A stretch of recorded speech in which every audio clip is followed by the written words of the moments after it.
زۆر سپاس دکتۆر عەبدوڵڵا ئەو شتانەی دکتۆر حەسەن وتی سەبارەت بە ذیکرکردنی لەدایکبوونی نەبی ئەوانە دەبێتە بەڵگە والله فەرمووی نصوصی قورئانیش و سنەتیش و عورفیش و قەولی سەحابە و ئیستیحسان و هەمووی بەڵگەیە منیش یەک پرسیار دەکەم ئەم هەموو بەڵگانەی کە باسی کرد صحابة وتابعين وتابعي تابعين وهر چوار إمامك جاهل بن بو همو بلغي نيان كرت يكم جاهل بن بي هيچ نيان زاني أو يكم ببو باخ برشاري جواب جواب دمو برشار برشار انا برشار جواب والله مدمو من جواب مدايته ام همو برشار برشار خوي اذن لمن ورد قرير سرد ذات برازي شد وكو شلون من بيدان قوم واحد شاكتر لسرتا وثمان ادبي مجلس نصوص كتاب والسنه وعرف اوهم بلغي كباسي كرت وقو قسەیەک باس کرا بەبێ ئەوەی بەڵگەکان یەک ئیشارەتی بۆ یەک دوو بەڵگە کرد کە دێمە سەری ئایا پێغەمبەری خوا صلی الله علیه و سلم بێ ئاگا بوو لەم بەڵگانە نەیزانی ئێمە ئەمڕۆ دەیزانین سەحابە نەیان زانی تابعی تابعین هیچیان ئەمەیان نەزانی تاوەکو لە 12 ڕبیع الأول مەولود بکەن ئەمە یەک کە دیارە یەکەمیان سەحابە و تابعین و چوار ئیمامەکەی چیان نەیانزانی و ئەوە جاهل بوون بەم نصوصانە دووەمیشیان وكم ترخميج بون كعمليا بم نصوصانا نكر كبرزي اشارتي بيكردن اويك اوش مصيبتي شي قبريه كما اعتقاد من وابي ما دوم يعني اواتي كفرموي لا تؤمنون به ولا تنصرونه بس مولودناك بس يودك ايمان ببيغمبر بينه سري بخين شي ري لم تو دغري دي با اما بردام ايمان من بردام دينه كيسر خين نقول على باسي روجي لدايق بناك اما يادي بكين تكرون نص كذا لا تؤمنون به ولا تنصرونه دكتور جان زور سباس بان كدشت من اذان ما وتبلم قشت من فهم زاني شو نبدا يعني ما طبعا سرتاي مقدميه كمان دا مثلا في تفصيلي بدينا فعشان هات سرتاي يعني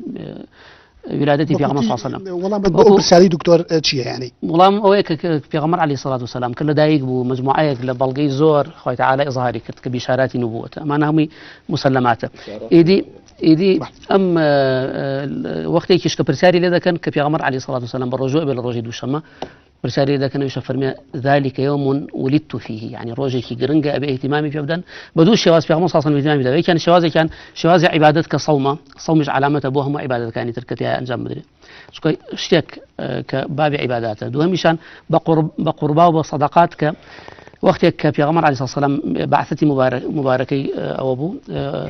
عقيقي كردوا يعني حوتمي بو أخوي كردوا لكاتك لصحيحة هاتوك في غمر صلى الله عليه وسلم حوتمي بو كرا وقتك لدايقو إيدي أميشان نوعي كلا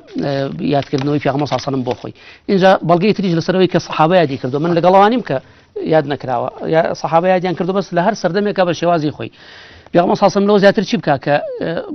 بو خوي مره بكوجيته ولا يادي لدايقوني خويا وبو خوي بروجوج بتحدث بنعمتي خوا يتر لو زياتر شي بكا صحابيش بدا صحابيش يتسري صحابه والله مي وبدينا تيجي يجتم فرمي روجي دو شما بيغمر صلى الله عليه وسلم فرميتي لو بوتي بروجو دبي برسياري لك فرمي فيه ولدت وفيه انزل علي من لو روجو دايق من لو روجو القران دابا زيوا باش ايمش دالين بيغمر صلى الله عليه وسلم فرمي تشيب كان ايمش با او بكين همو روجي دو شما بروجو دبين كواتا ايمش وين بيغمر كوتين عليه الصلاه والسلام نيفرمو من روجي دوان زير بيع الاول لدايقوم لو روجو دا بروجو دم يا خير وصدقات دكم اشتكان وابزام همو كسيتي بقعد زاني او دوش لك جاوزه دوش شما تشي كردو بيغمر صلى الله عليه وسلم توج بيكا بس هردوك شامان فرميت عقى عن نفسه بيغمر صلى الله عليه وسلم حقيقي بو خوي كردو او ام حديثه لمسند بزار دا هاتو لا تنشوين تريجدا لسندك عبد الله كريم محرر تداك ضعيف جدا حديث شي زور ضعيفه او جاء فرضا بابلين صحيحه آي بيغمبر صلى الله عليه وسلم چی کرد دوای ئەوەی کە نێرا عقیقەی کرد و مەڕەمەنداڵی بۆ خۆی کرد یا چوو ئاهەنگی جێڕابەبوونەی یادی لەدایک بوونەوە ئەم ڕۆژ عقیقە سنەتەوە ئێمە پێمان سنەتە دوای حتى ئەم ڕۆژ حیوانت بۆ سەر ببڕێ بۆ منداڵێک کە دەبێت ئەوجا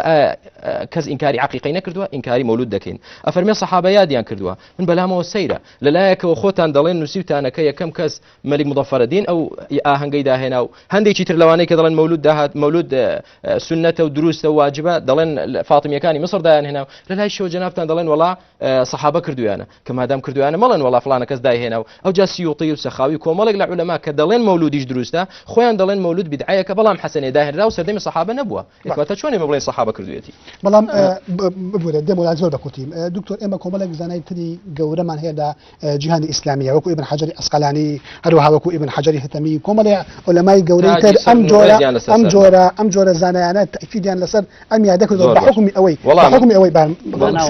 بحكم اوي محتوى ام يادا لقل شريعه الاسلام جنجاوه القران دخل مناسبات الاسلام بخلق انا سنه زور بكوتي ام دو خاله بسرچا يكميان هرشي علماء اسلام هم ريزي لسر توقي سلام بلام قاعده كمان هي لا هم علماء اسلام متفقه قصي زانا كان بلغي بيويستا نكخوي بلغبه چونك خوي پروردگار ده فرمي واطيعوا الله واطيعوا رسوله اولي الامر منكم فان تنازعتم في شيء فردوه الى الله والرسول اگر نزاع بين علماء هو ده بيقرنوا بالقران والسنه تو عالمكم ببلي نج عالمك بضلم تو دوم ببلي سيم دوم كاتا قصي عالم دقنيه بلين قران والسنه عالمش هلدك اما توري شي برسيارك توري دوم برسيارك فرموت لبر او دلن چاكا چكو كومل اشتباشي تدا دكري اما نالين والله او اشتباشانه كدكرين خرافه دلين او ياده تايبت كردني او اشتباشانه بو مناسبه لو روجا او هان دروزني كون چونك صحابه نكرو تابعين كردو